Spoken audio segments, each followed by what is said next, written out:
Hoje a gente vai ter uma conversa um pouquinho diferente. Normalmente eu estou aqui falando somente de cibersegurança, tecnologia, aspectos envolvidos da cibersegurança. Hoje nós vamos falar de algo um pouco diferente mesmo. Vamos falar de ser humano, pessoas, tá? Mas não de uma forma isolada do nosso tema principal, que é a cibersegurança, a segurança de informação. Nós vamos falar de pessoas como risco à segurança de informação. O que que as pessoas representam dentro da segurança da informação? Existe uma máxima que já o pessoal de segurança fala há bastante tempo a respeito da segurança de informação como uma corrente, onde você tem os elos se entrelaçando para garantir a resistência dessa corrente. E na prática o que acontece é que a resistência total da corrente é proporcional ao elo mais fraco.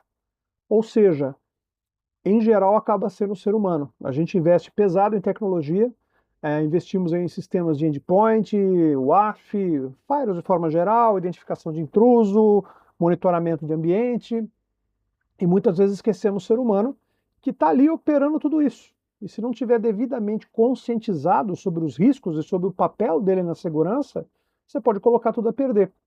Existem dados que mostram aí que você investindo pesado em segurança da informação, gastando rios de dinheiro aí com tecnologia e investimentos, né, nesse sentido, metodologias, tecnologias, você cobre apenas 70% do fator de risco de segurança da informação. Os outros 30% dependem fundamentalmente de pessoas. Por isso que a gente tem que conseguir capacitar as pessoas a estar prontas para responder a eventos relacionados à segurança. E a melhor maneira de fazer isso é a conscientização que permite que a pessoa seja capaz de identificar esses riscos. Então vamos falar disso. Fator humano como risco à segurança de informação é nosso papo de hoje.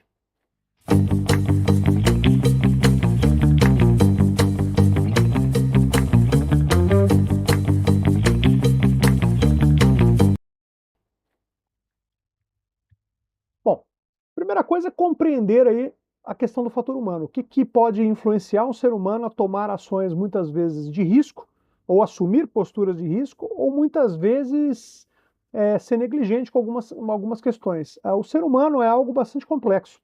Não é uma coisa que a gente consegue aplicar um patch de correção e fazer com que ele funcione exatamente como deve funcionar.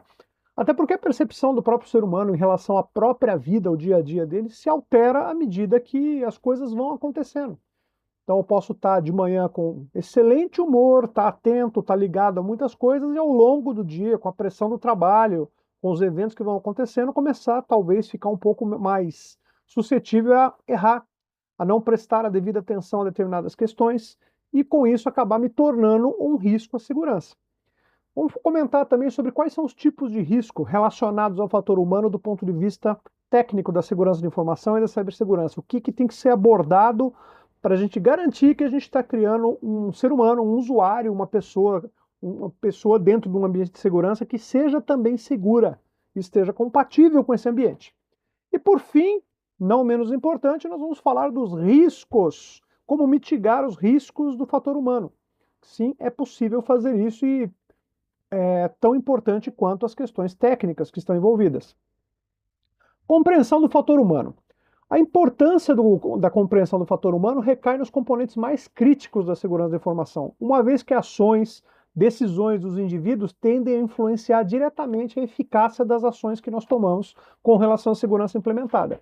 Por exemplo, vamos imaginar que nós colocamos um endpoint para atuar aí como um antivírus, um mecanismo de resposta a incidentes, só que o usuário tem um nível hierárquico maior, que foi previamente definido dentro da segurança, nesse exemplo hipotético, onde ele tem autonomia para eventualmente permitir que algumas coisas possam ser realizadas. E ele recebe um alerta da ferramenta informando que potencialmente o que ele está fazendo representa um risco. Ele avalia aquilo criticamente, percebe que foi um falso positivo e autoriza isso a seguir.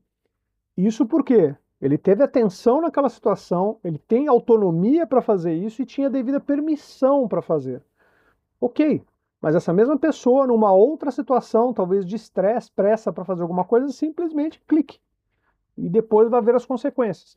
Por isso que muitas vezes há alguns processos para determinados tipos de perfis de usuários, vamos dizer assim, perfis de seres humanos com determinadas atribuições, muitas vezes podem ser muito mais restritivos do que para outros. Vai depender muito dessa dinâmica, do que a pessoa faz, qual o nível de responsabilidade que ela tem. como é que ela interage com a informação da empresa. E como mencionei anteriormente, um ser humano ele é uma caixinha de surpresas do ponto de vista emocional. Muita coisa pode influenciar o comportamento dele. Exemplos de erros mais comuns, né? Utilização de senhas, por exemplo, compartilhamento de senhas. Por mais que a gente bata nisso nas empresas, não é incomum acontecer situações da pessoa estar numa situação de que ela está num cliente ou remotamente ou numa viagem de trabalho, surgiu uma emergência que alguém precisa de acesso de uma informação dela, ligam no telefone e na pressa para resolver, mais fácil, entre aspas, puxa, acessa para mim a minha senha é tal. Isso é complicado, tá? Porque você deveria ter previsto o mecanismo que permitissem esse tipo de acesso ser feito de forma mais legítima e não necessariamente utilizando sua própria senha. Até porque quando a gente fala em conscientização, um dos pontos mais importantes que a gente tem que bater forte nos processos de conscientização é exatamente esse. Você é responsável por sua senha. Sua senha, aquela velha frase, né? Sua senha é pessoal e intransferível. Ela é você sendo identificado no sistema. Para quem está administrando o sistema de segurança, para quem está administrando a área de tecnologia, me interessa o que vai aparecer no log. Se é teu nome que está ali, a responsabilidade é sua. É nessa pegada que a gente tem que começar a conscientizar e criar mecanismos de validação, de cross-checking mesmo. Alguém faz, alguém valida para ter certeza que uma operação crítica não foi realizada por impulso, ou por distração, ou por qualquer outro tipo de falha. Outra questão, né? Responder e-mails de phishing. A pessoa recebeu um e-mail supostamente vindo de uma fonte conhecida ou de algum tipo de produto de um parceiro comercial, de um amigo conhecido, de uma marca conhecida e que faz todo sentido para ele. Então, treinar essas pessoas, treinar esses usuários a serem capazes de perceber quando uma fraude está em andamento, ou um potencial fraude está em andamento.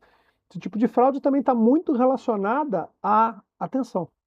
A atenção da pessoa a alguns detalhes que a mensagem revela que ela é uma fraude.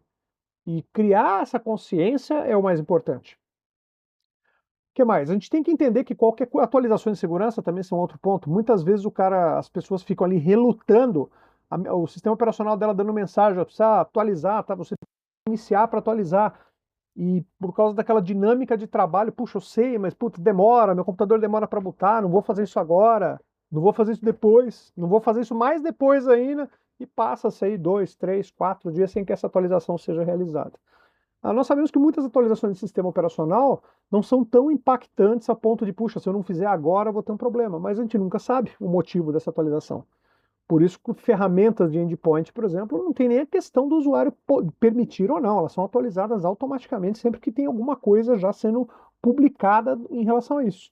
Então o objetivo principal é garantir que um usuário não consiga expor dados da empresa ou colocar a empresa numa situação de risco simplesmente por uma negligência, que pode ter sido meramente por uma questão de estresse de momento, que fez com que a pessoa atropelasse etapas, atropelasse processos e criasse esse tipo de situação, se colocasse nesse tipo de situação, o que é pior ainda. Motivação para essas ações de riscos. Talvez o principal deles, nós já falamos, fatores psicológicos, que podem levar o usuário a tomar uma ação de risco, incluindo aí pressão por tempo, prazos, tempo, a falta de percepção de que aquilo é eventualmente um risco. São fundamentais, é a questão de compreender como que isso vai acontecer dentro da dinâmica da empresa, dentro das áreas que a pessoa atua, dentro do setor em que ela trabalha, para entender a que tipos de pressões podem causar esse tipo de questão. Quando a gente fala de ser humano, a gente podemos ter aí várias situações que levam a uma negligência a acontecer. A primeira nós já falamos algumas vezes aqui, estou tão atarefado que clicar naquele botão logo que alguém está me pressionando para responder pode ser me livrar de um problema. Só que eu tenho que ter critérios para fazer isso. Outra situação é quando o usuário às vezes comete um erro sem querer de alguma situação ali que pode colocar potencialmente em risco, e ele adota a postura de, puxa, eu sou o cara, eu não erro. Então não vou falar para ninguém, deixa quieto, depois eu resolvo isso. Pode ser um erro grave isso. Tá? Aquela questão de ser autoconfiante demais ali no que está fazendo e não poder errar. Tá? O orgulho demais ali também causa esse tipo de coisa. E, obviamente, é mais comum, né? A distração. Simplesmente não prestei atenção no que eu estava fazendo. Comportamentos de negligência são, portanto, as principais causas aí de problemas de segurança relacionados ao usuário. Comportamentos como, por exemplo, ignorar um protocolo de segurança, atropelar, autorizar alguém só para me livrar momentaneamente de um problema. Subestimar ameaças. Puxa, mas aquela mensagem veio ela parecer tão certinha, parecia que veio do RH da empresa, estava com a assinatura do diretor. Só que muitas vezes tinham detalhes ali claros de que era uma fraude. E nesse caso, né, por falta da devida capacitação, a pessoa acabou sendo induzida a entrar nesse erro. Quais seriam os tipos de risco associados ao fator humano, de forma geral? Bom, a primeira questão tem a ver também com comportamento sem as fracas e a própria questão de gestão de acesso aos dados. Tá? Sem a fraca, não é incomum, tá? O usuário trocar suas senhas e, puxa, eu preciso trocar minha senha. Hoje eu vou olhar aqui na minha mesa, nossa, achei um mouse aqui, eu vou colocar mouse em minha senha. Mês seguinte, puxa, tem que trocar, não pode ser a mesma, deixa eu olhar na minha mesa, vou pôr a calculadora. Palavras que facilmente podem ser quebradas por um ataque de força bruta. Então, o primeiro ponto vem do lado de quem cuida da segurança. Quer dizer, exigir ali que eu tenha uma senha que tem um determinado número de caracteres, tem um determinado nível de complexidade, tem um determinado nível de características ali de maiúscula, minúscula, sei lá, números, para garantir que a senha seja mais complexa. Tá? Então, senhas fracas representam um risco significativo, pois facilita o acesso não autorizado a recursos que, teoricamente, a pessoa não poderia ter. Tá? Então, a gestão adequada dessas senhas e a orientação adequada dessas senhas é importante. O usuário sempre vai querer fazer duas coisas muito comuns. Ou ele vai tentar pôr uma senha fraca para facilitar a vida dele no momento de lembrar, ou pior, ele até vai pensar numa senha mais complexa e vai acabar usando essa senha para tudo que ele usa. Pode ser um problema também, que se essa senha for violada, eu tenho uma violação em cadeia de uma série de recursos que estão vinculados a essa senha. Confiabilidade no uso dos dispositivos é uma outra questão. É a confiança que o usuário tem no dispositivo de trabalho, uma vez que ele está ali usando aquilo para desempenhar as funções dele. Então, ter certeza de que está tudo devidamente atualizado, devidamente controlado e com as políticas corretas de segurança aplicada é o que tem que acontecer para que o usuário se sinta confiante em fazer o trabalho dele. E acreditar no sistema, principalmente num ambiente corporativo, onde você tem ferramentas monitorando isso, em qualquer mensagem alertando sobre um potencial risco, sobre uma ação não muito segura, e o usuário esteja condicionado a respeitar essa ação e acatá-la.